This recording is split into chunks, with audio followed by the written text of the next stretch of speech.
क्या आपने कभी सोचा है कि अमेरिका के बड़े बड़े पोर्ट्स अचानक इतने खाली क्यों दिखने लगे हैं? जहां पहले हर दिन हजारों कंटेनर आते जाते थे, अब वहां शिप नहीं, सन्नाटा है। साल 2025 में अमेरिकी राष्ट्रपति ट्रंप ने एक बड़ा फैसला लिया। विदेशी सामानों पर भारी टैरिफ यानी टैक्स लगा दिया, खासकर चीन से आने वाले प्रोडक्ट्स और कारों पर। इसका नतीजा, करीब 37,000 कारें अमेरिकी बंदरगाहों पर खड़ी हैं, न बिक रही हैं, न आगे बढ़ पा रही हैं। चीन से अमेरिका आने वाले कंटेनर बुकिंग्स में 50% से ज्यादा की गिरावट आ चुकी है। वो कंपनियां जो पहले अमेरिका के लिए हर हफ्ते हजारों कंटेनर भेजा करती थीं, अब उन्होंने अपनी शिपिंग पूरी तरह रोक दी है।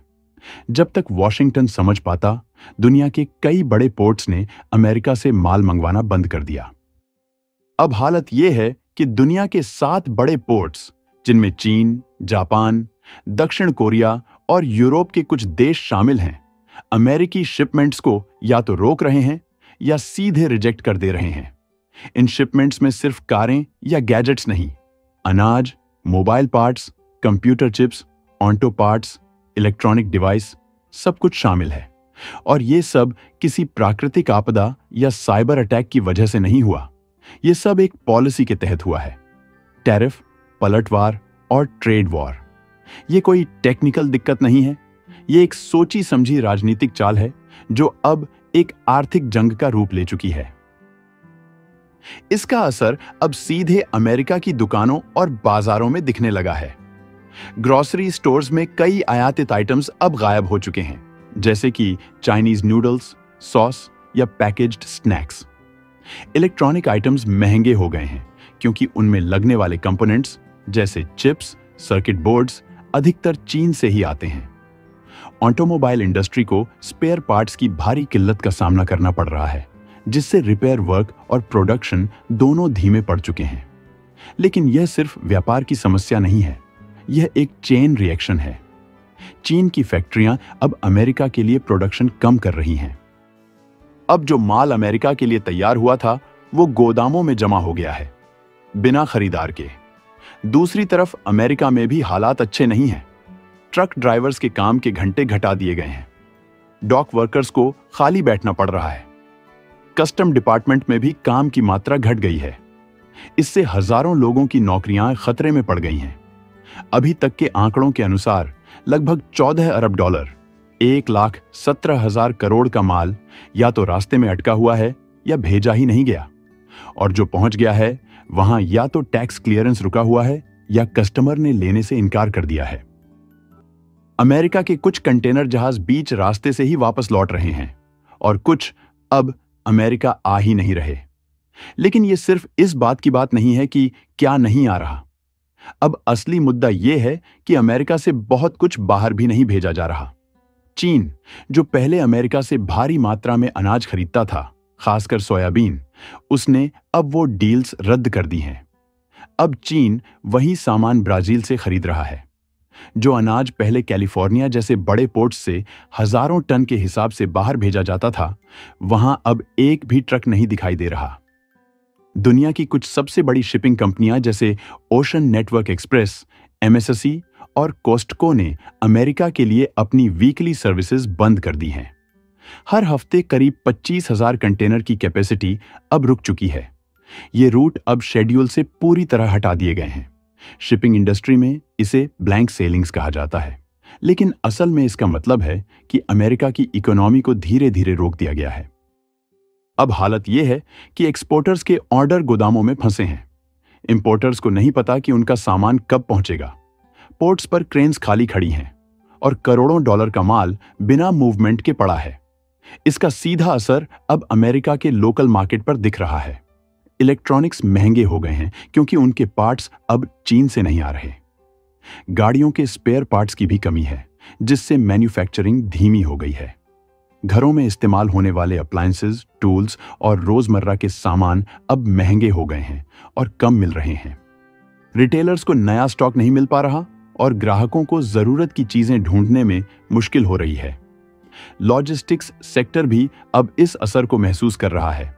फेडेक्स और यूपीएस जैसी बड़ी डिलीवरी कंपनियां अपने स्टाफ को कम करने की तैयारी कर रही हैं। ट्रकिंग कंपनियां अपने रूट्स बंद कर रही हैं। गोदामों में सामान जमा हो रहा है, लेकिन उसे लेने या खरीदने वाला कोई नहीं है। चीन ने सिर्फ टैक्स बढ़ाने पर ही फोकस नहीं किया। अब वो अलग अलग तरह की परेशानियां खड़ी कर रहा है, जैसे कस्टम क्लियरेंस में देरी, जरूरी लाइसेंस में टाइम लगाना और नए इंपोर्ट रूल्स लगाना। इससे अमेरिकी सामान बार बार अटक रहा है। साउथ ईस्ट एशिया के कई पोर्ट्स अब अमेरिका को कम अहमियत दे रहे हैं। यूरोप ने भी अमेरिका से आने वाले कंटेनरों को क्लियर करने में देरी करनी शुरू कर दी है। यह सिर्फ कोई छोटा मोटा रुकावट नहीं है, यह एक बड़ा बदलाव है। जैसे 1970 का तेल संकट, 2008 की आर्थिक मंदी या 2020 की महामारी ने सप्लाई चेन को पूरी तरह बदल दिया था, वैसे ही अब 2025 की ये ट्रेड वॉर पूरी दुनिया की इकोनॉमी का नक्शा बदल सकती है। छोटे व्यापारी अब ऑर्डर करने से डरते हैं। हर प्रोडक्ट के लिए उन्हें 3 अलग अलग रेट देने पड़ते हैं। ये अनिश्चितता अब बिजनेस का भरोसा खत्म कर रही है। मिडिल क्लास लोग इसकी मार सीधे झेल रहे हैं। छुट्टियां टल रही हैं, गाड़ियां रिपेयर नहीं हो पा रही, घर के खर्च कट रहे हैं और क्रेडिट कार्ड का बिल बढ़ता जा रहा है। इंडिया में भी इसका असर दिखने लगा है। जो लोग अमेरिका को माल भेजते थे, उनकी फैक्ट्रियां अब खाली हैं, एक्सपोर्ट में गिरावट है और एमएसएमई सेक्टर चिंता में है। 2025 के मई और जून में अमेरिका ने भारत के कई एग्रीकल्चरल और सी फूड शिपमेंट्स या तो रोक दिए या फिर वापस कर दिए। अमेरिका ने पेपर वर्क की दिक्कत बताकर 15 आम के शिपमेंट रिजेक्ट कर दिए, जिससे करीब 4 करोड़ का नुकसान हुआ। ये शिपमेंट मुंबई पोर्ट से निकले थे और कैलिफोर्निया पोर्ट पर पहुंचने से पहले ही रिजेक्ट हो गए। आम के क्रेट्स खराब हो गए और एक्सपोर्टर्स को पूरा माल फेंकना पड़ा। इसी समय भारतीय सी फूड एक्सपोर्टर्स भी परेशानी में हैं। खासकर श्रिम्प भेजने वाली कंपनियों को नया झटका लगा है।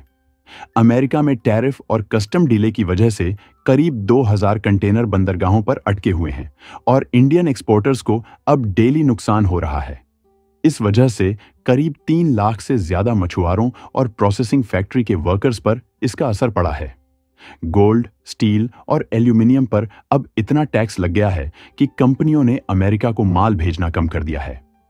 जहां पहले हजारों टन सामान हर हफ्ते अमेरिका के पोर्ट्स पर पहुंचता था, अब वहां ट्रकों की लाइनें खाली हैं। क्रेन्स काम नहीं कर रही और वेयर हाउसेज में सामान भरा पड़ा है, लेकिन कोई खरीदार नहीं है। अब साउथ ईस्ट एशिया के पोर्ट्स भी अमेरिका को कम प्रायोरिटी दे रहे हैं और यूरोप ने भी अमेरिका के कंटेनर क्लियर करने में डिले शुरू कर दिया है। यह कोई शॉर्ट टर्म डिसरप्शन नहीं है, यह एक बड़ा स्ट्रक्चरल चेंज है। अब सवाल यह नहीं है कि अमेरिका क्या करेगा, सवाल यह है कि इस लड़ाई में कौन कितना झेलेगा, क्योंकि यह सिर्फ शिपमेंट की कहानी नहीं रह गई, ये अब लोगों के घर की शेल्फ की कहानी बन गई है। अगर आप दुनिया के ऐसे बड़े और दिलचस्प बदलावों के बारे में जानना चाहते हैं जो वैश्विक सत्ता के समीकरण को बदल रहे हैं, तो मेरी लेटेस्ट वीडियो जरूर देखें, जिसमें बताया गया है कि कैसे हंगरी का बड़ा और साहसिक कदम पूरे यूरोप को चौंका रहा है। लिंक स्क्रीन पर है, उसे क्लिक करना ना भूलिएगा। वीडियो को लाइक करें, चैनल को सब्सक्राइब करें और इसे अपने दोस्तों के साथ जरूर शेयर करें ताकि वो भी इन अहम जानकारियों से अपडेट रह सकें। धन्यवाद।